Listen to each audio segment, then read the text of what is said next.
Hi guys, this is Sean from AZ Education, and today's video is going to be very exciting.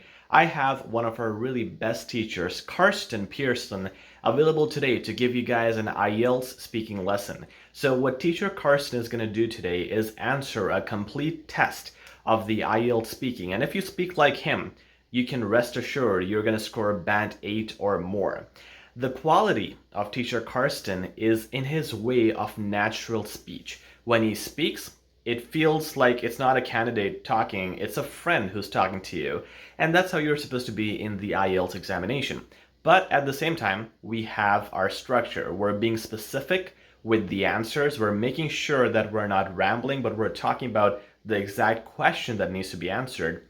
And while you check out how teacher Karsten speaks, make sure to understand the strategy that he mentions at the start of the video of making 2 to 3 points per question.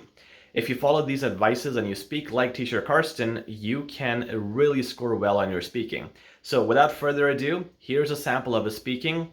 Check it out. Hello, and welcome everyone. My name is Karsten, and today we're going to be taking a look at the speaking test for IELTS, and we're going to be specifically looking at part 1, part 2, and part 3. All right, here we go. Let's get started. So the first part, with part 1, it is considered an interview style. So there's going to be lots of personal questions, but not too personal, not too deep, okay? So let's start it off. The first question will be something like, what is your full name? And you can start off by saying my full name is, in my case, it would be Karsten Pearson. Can I see your ID? Would be the next question. Of course, you would always have your either your permanent resident card or your passport ready for this test. So you'll just hand over your ID to the examiner, and he or she will take a look at that. So the first question then after that would be, what are you doing? Do you work or do you study? And this once again is up to you, depending on how you feel about each question. You can say, well, I'm actually working at the moment. And then the next question would start off, what kind of technologies would you use in your work? So in this case, we want to at least do about 2 or 3 different kinds of technology for work. So in my case, I could use it as an English teacher, and I could say, well, the kinds of technologies that I use for my work would primarily be my laptop and my tablet. I also use my cell phone quite a bit. Most of the time I'm using applications and, using a lot of communication applications such as Skype and Messenger and WhatsApp. And this will help me to communicate better, not only with my supervisors, but also with my students. The next question is, do you wear different clothes on special occasions? Oh, absolutely. And you can start answering this by yourself. Yes, absolutely. I do wear different clothes on special occasions, depending on which special occasion it is. So, for example, on weddings, I like to wear formal clothes. If I can wear a suit, hey, anytime I can get a chance to wear a suit, I will.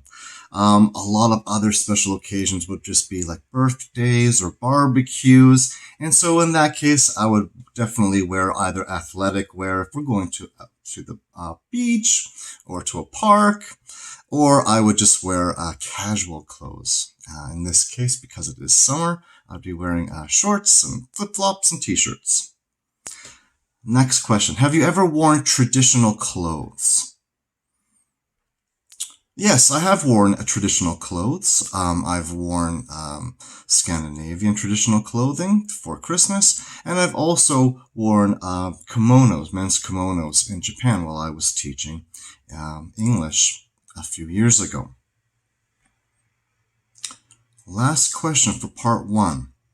When you were a child, did you ever wear special clothes? Well, yes. As a child, I did wear special clothes, primarily because I am an identical twin. So my parents, when we were kids, just because they thought it was cute, would, dress us up in identical clothes and, kind of prances around and make sure that people are aware that, we are twins. Also, during Christmas, absolutely, right? We have, those ugly Christmas sweaters, right? As kids, we would always wear those. And also, formal wear, right? Especially for dinner, things like that. Um, Other holidays, sure, absolutely. Weddings, anniversaries, all of these would require, special clothing. Part 2 is the cue cards.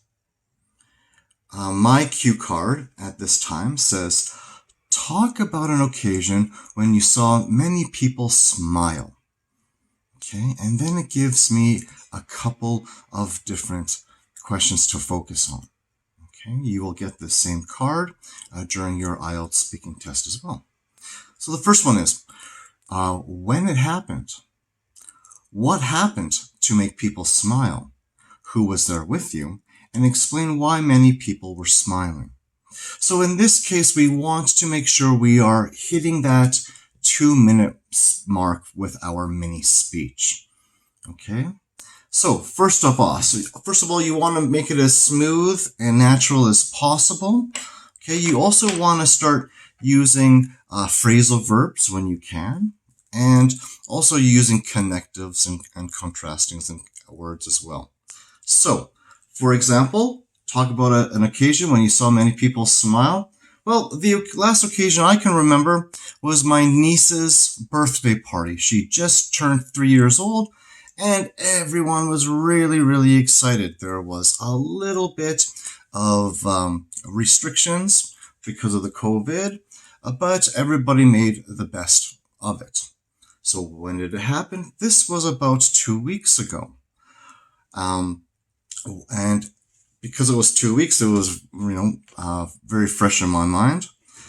Now, why everybody smiled is as soon as everybody saw, that birthday cake. And in this case, it was a large ice cream cake. All the kids were getting very excited, which of course, rubs off on adults. So everyone was smiling, waiting for that magic, photo moment so we could take that photo of my niece blowing out the candles of her birthday cake. Who was with us? Well, there was a lot of people with us. I mean, there was friends and family, even though the restrictions were there. But yeah, I would say a couple of friends and immediate family. I'm his uncle and my spouse's aunt, the mother and the father, right? My in-laws were there, and some kids from daycare as well. Well, everyone was smiling because it's a joyous occasion, and especially nowadays when everybody is locked down, it's so nice to get together and enjoy these, little moments, especially with kids. They're only small for once, and then they're, unfortunately, move on and become adults. So that's the special time when I remember people smiling, many people smiling at my niece's birthday party. Finally, with part 2, don't be surprised if they will ask you questions regarding some of these, your little mini speech. Okay? Most of the time, these are connected to your speech. And now with the third part, it is still relatively connected to the second part. Okay, so starting with part 3, this is more of a discussion. So once again, this is a little bit more sophisticated questions. A lot of the times, these are open-ended questions, opinionated questions. You'll see a lot of advantages, disadvantages, or pros and cons. But in this case, because it's connected to people smiling, we should actually have a fairly lighthearted group of questions. So the first part in this discussion about smiling people. What makes people smile? Well, that's the first question. You can start saying many things make people smile.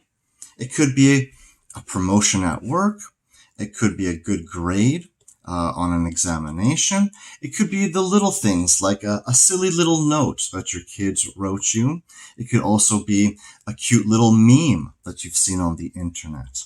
But I think smiling is one of these things that are universal, and really it doesn't matter what culture you are from. Most cultures have this ability for smile, and thankfully we can get that feeling from people just by body language. Next question. Do you think women smile more than men? This is a tricky question. In my opinion, I don't think so. I think smiling, whether a person smiles or not, is purely a personality trait. Okay? So a lot of the times I believe that it depends on the person and which culture and their personality. So a lot of people who are extroverted, right, you will see them smiling and making these huge public displays. Whereas more introverted people, I would imagine, they could possibly feel more subdued with smiling, especially in a public place. So once again, do I think women smile more than men?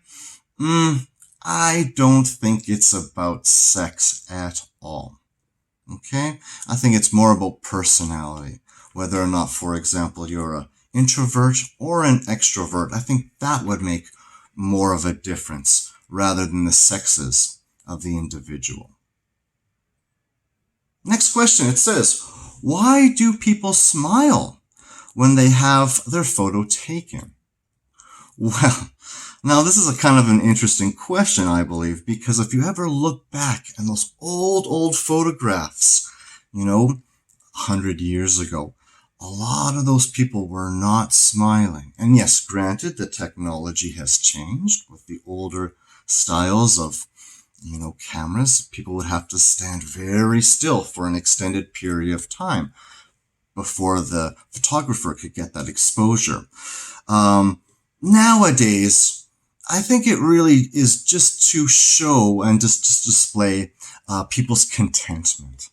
How happy they are, and you can definitely tell when somebody is trying to be, cool, or trying to be, angry, or trying to be sad or depressed, right? If people take those types of photos, it gives you a very clear image about what that person is feeling or experiencing. So when people smile when they're taking photos, it's also kind of it's almost like a warning that you're going to get your picture taken. So everybody's been in that situation where, oh, camera's being on, camera's turned on. Okay, everyone smile. That's the warning. Everybody knows. Smile, cheese. Boom. And then you take that photo. Okay? So it's an indicator, I think, a lot of the times. Do you think it is better to hide your real feelings? Now, once again, this is a very interesting question. I don't think so. Most of the time, me personally, I like to be very direct with people. And so a lot of the time, what I like to do is show my emotions, right? People know where I'm standing. They don't have to second guess my emotions and how I'm feeling. I'm very direct, and that way people understand exactly, who I am and what I'm all about. So generally speaking, once again, this could be a cultural thing. I think, spending some time in Japan, it was very interesting for me to take a look at a culture that is much more hidden with their emotions, whereas a Western Canadian culture, we are much more direct, and we're able to do all of these other things like smile and fight and argue and really be able to do this no problem. Now, the last question here before I go, I'm running out of time, says, do you think people like a person more if they don't show their real feelings? That's a very interesting question, a very nice question to think about. because this is all about, once again, the individual. Who are you? Who is the personality, right?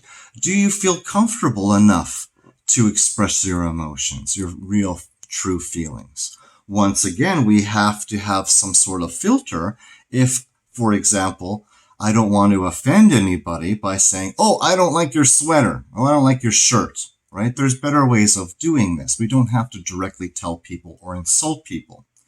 You know, that's what everybody's mother has always told them, right? If you don't have anything nice to say, don't say it at all.